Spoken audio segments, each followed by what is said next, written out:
A third question which is quite often asked is the question about the possibility of doing multiple umrahs. What I explained in one of the presentations, earlier presentations, is that when you're doing Hajj Tamattu, you do your umrah first and then you do your Hajj. And when you do such an exercise, you have to sacrifice an animal.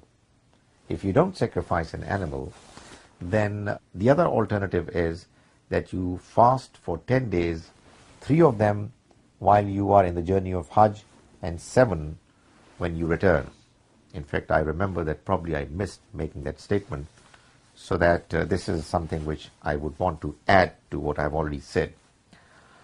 Now, what emerges from the requirement that the Almighty has mentioned is the fact that when you are doing Umrah in the journey of Hajj, because you avail a facility which ideally you shouldn't have done, you are required to sacrifice an animal. Now, when on the same journey you want to do more Umrahs, it seems that the Almighty doesn't want you to do them, because even for doing one, He has actually required you to, in compensation or in return for this permission, you have to make a sacrifice of an animal. Probably that's what the maximum that the Almighty has allowed. Well, if somebody insists, then perhaps one can say that for each additional Umrah, you need to sacrifice another animal. But you ought to know that the Prophet sallallahu alaihi wasallam, when he was doing his Hajj, even though he had time available with him, and Aisha radiallahu anha was waiting for her period of menstruation to get over, for her to do her tawaf ifada, the tawaf which is a part of Hajj.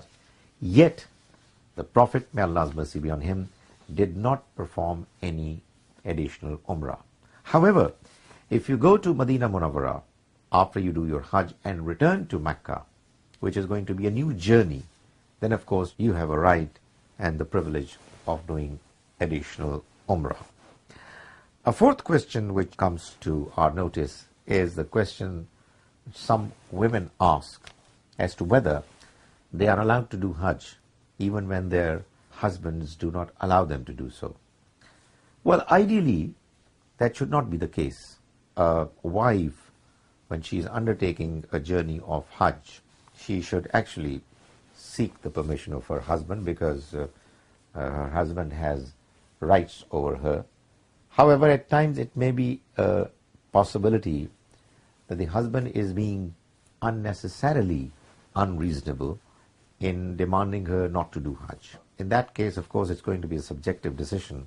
The lady must make sure that she's not violating the rights of her husband. The husband is unnecessarily being insisting on demanding her not to do it. And if she's satisfied, then of course it's a different matter.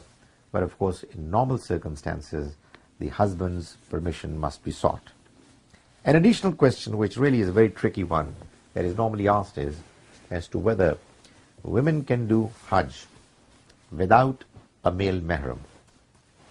Well, the answer is that the requirement of an accompanying male mahram was laid down by the Prophet, may Allah's mercy be on him, during those days, not just for Hajj or Umrah. It was a requirement for undertaking any journey which was spread over a period of a number of days and therefore nights, wherein a lady